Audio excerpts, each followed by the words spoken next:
Je vous félicite d'avoir choisi le câble vert surface de Flextherm. En tant que chef de file des systèmes de plancher chauffants, nous vous garantissons la fiabilité et la performance de tous nos produits.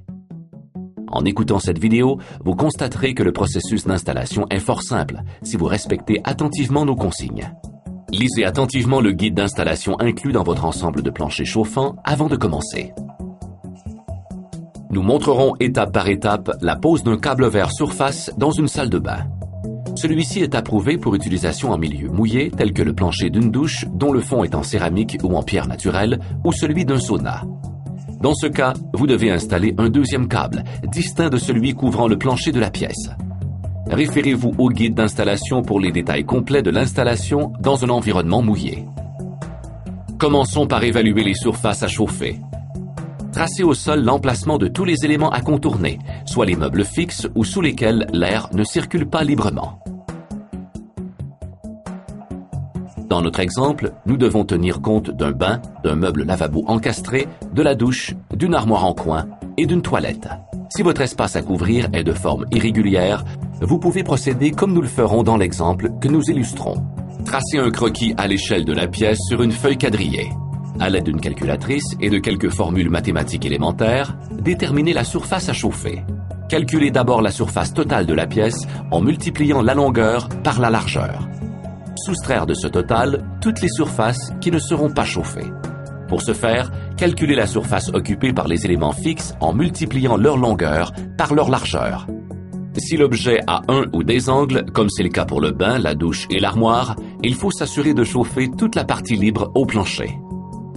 Calculez la superficie du triangle en multipliant la longueur par la largeur et ensuite divisez ce chiffre par 2. Soustraire la superficie du triangle de celle du carré pour obtenir la surface réelle de l'objet. Finalement, soustraire la surface réelle de chaque objet de la surface de la pièce pour obtenir la surface nette à chauffer. Reprenez vos mesures et refaites vos calculs pour avoir la certitude que vous avez bien évalué la surface à chauffer.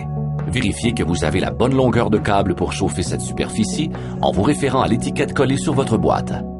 Ne jamais installer un câble conçu pour une superficie supérieure à celle disponible car il ne peut pas être raccourci. Nous allons ensuite préparer la surface du plancher. Balayez le plancher pour enlever les gros détritus. Faites un examen minutieux du plancher car certaines aspérités ou détritus, telles que les têtes de clous et de vis ou les broches, pourraient éventuellement abîmer le câble. Passez l'aspirateur et terminez par un bon nettoyage à l'aide d'une éponge humide car la poussière pourrait nuire à l'adhésion des gabarits avec la colle chaude et du ciment-colle ou de la sous-finition autolissante par la suite. Testez le câble avant de briser le seau. Vérifiez la résistance du câble à l'aide d'un multimètre.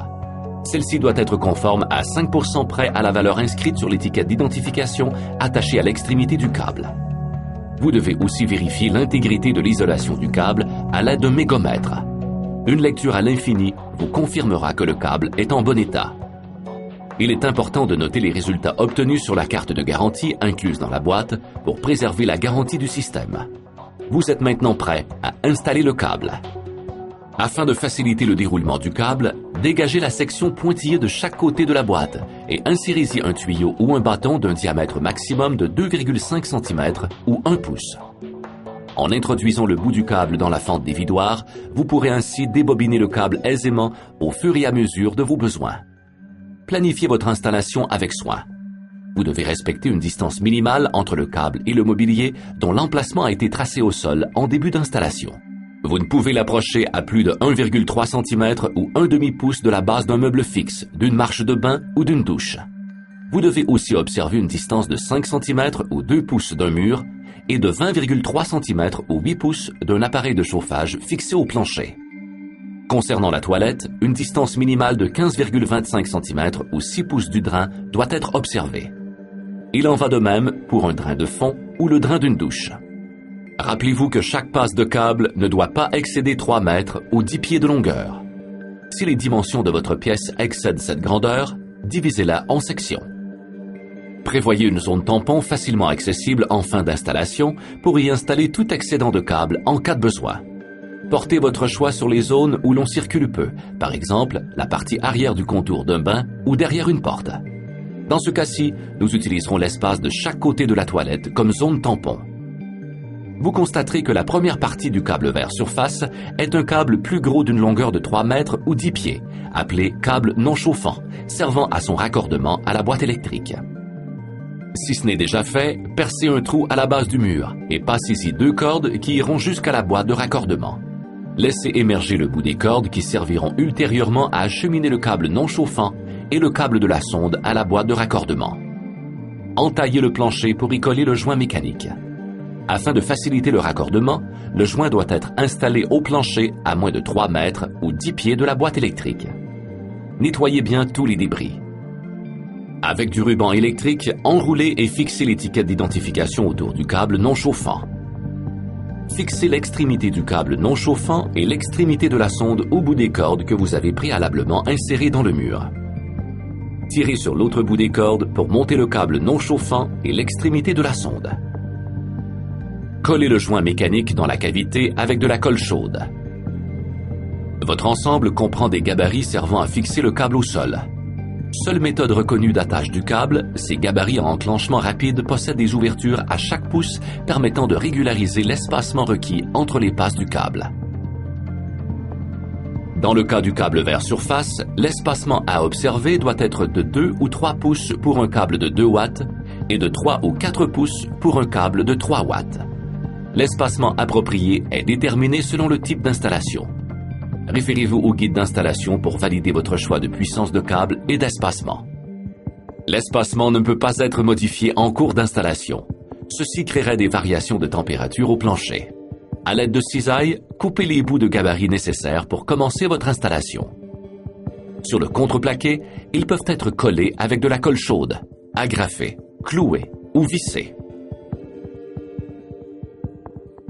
Sur une surface de béton, ils peuvent être collés ou vissés. Par un mouvement d'aller-retour, enlacez le câble dans les gabarits. Appliquez une tension suffisante pour éviter que le câble ne bouge lors de l'application du ciment-colle ou du ciment autolissant. Assurez-vous d'épouser la forme du gabarit avec le câble. Le câble doit être bien tendu autour du gabarit. Fixez les gabarits au fur et à mesure de l'installation. Le câble ne peut être croisé, coupé, raccourci, modifié ou agrafé. Si vous devez monter le câble sur une marche ou un podium, assurez-vous de former une courbe. Ceci évitera de créer un angle trop aigu qui pourrait endommager le câble et permettra l'expansion occasionnée par la chaleur.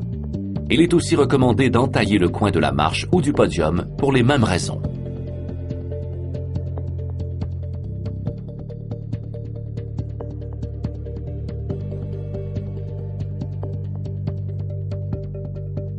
Contournez les obstacles en plaçant les gabarits selon l'angle requis de façon à ce qu'ils épousent la forme des obstacles. Notez que les gabarits doivent être placés parallèlement les uns par rapport aux autres, toujours perpendiculaires aux passes de câble.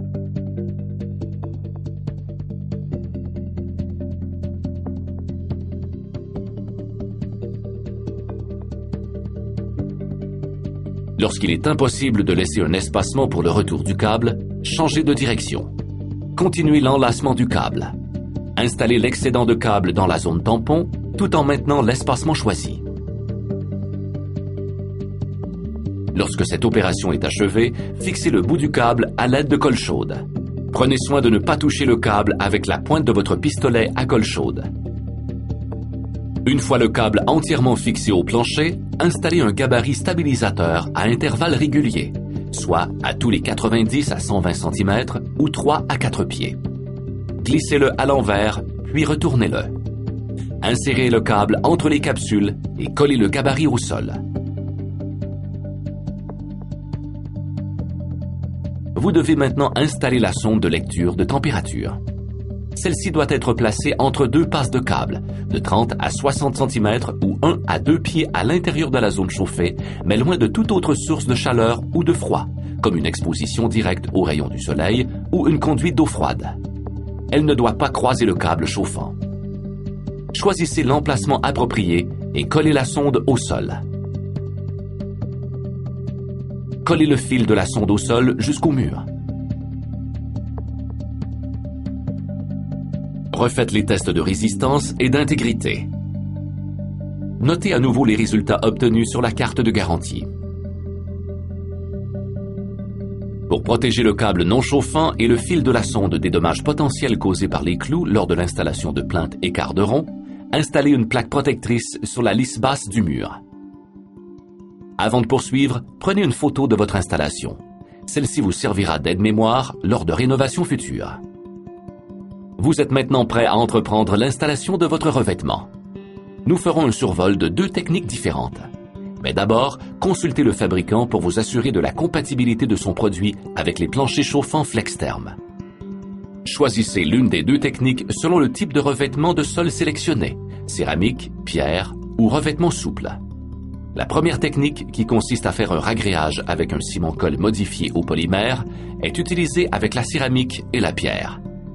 À l'aide d'une spatule droite placée à 45 degrés, étendez le ciment-colle dans le sens du câble. Lorsqu'il est bien sec, habituellement après 24 heures, procédez à la pose du revêtement avec l'adhésif recommandé. Le ragréage stabilise le câble et facilite l'installation du revêtement. Terminons par la technique de ragréage à la sous-finition autolissante modifiée au polymère, qui est compatible avec tous les types de revêtements de sol. Préparez bien votre espace avant de couler la sous-finition. Bouchez les trous avec de la fibre de verre, tirez un joint de silicone et collez une feuille de mousse au bas des murs. Appliquez une couche d'après sur toute la surface du plancher et laissez-la sécher pour la durée recommandée. À l'aide d'un racloir, étendez minutieusement la sous-finition autolissante. Lorsqu'elle sera bien sèche, vous pourrez installer votre revêtement selon les directives du manufacturier. Assurez-vous de recouvrir complètement les câbles si un revêtement autre que de la céramique ou de la pierre naturelle sera utilisé. Il ne vous reste qu'à effectuer le branchement des câbles au thermostat. Mais avant de procéder, faites les tests de résistance et d'intégrité une dernière fois et notez à nouveau les résultats obtenus sur la carte de garantie.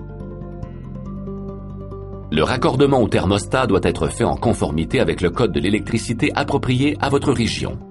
Il doit être confié à une personne qualifiée là où la loi l'exige. Afin de préserver la garantie des manufacturiers, assurez-vous de respecter la période de cure requise pour le ciment-colle ou la sous-finition autolissante utilisée avant de mettre le système en fonction.